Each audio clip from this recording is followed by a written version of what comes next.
An airstrike during Philippine military operations to drive Islamist rebels out of a southern city has killed 10 government troops, the defense minister said on Thursday, in a major blow to efforts to defeat fighters linked to the Islamic State group.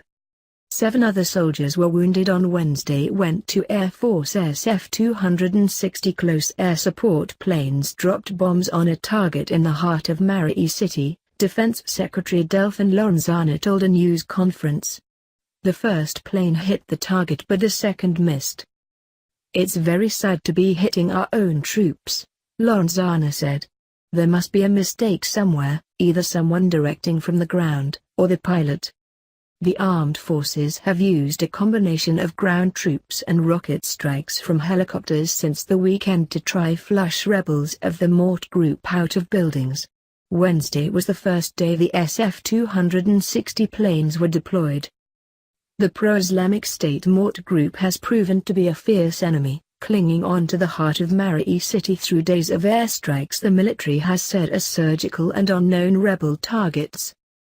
The MORT's ability to fight off a military with greater numbers and superior firepower for so long will add to fears that it could win the recognition of the Islamic State leadership in the Middle East and become its Southeast Asian affiliate.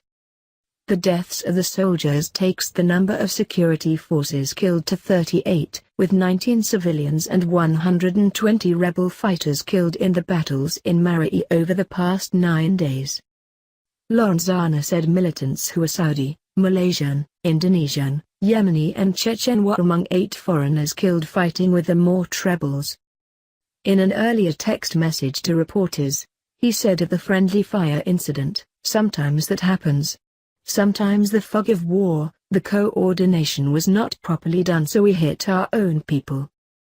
The unrest started on May 23, when MORT rebels ran amok, torching and seizing buildings, stealing weapons and police vehicles, taking hostages, and freeing prisoners to join their fight. Philippine President Rodrigo Duterte is concerned radical ideology is spreading in the southern Philippines and it could become a haven for militants from Southeast Asia and beyond. Lorenzana said the military might suspend airstrikes, describing the rebels as a small force that cannot hold that long. The military was carrying out airstrikes on locations where it believes Inalan Hapilon, the so-called emir of Islamic State, and point man for its operations in the Philippines, is hiding.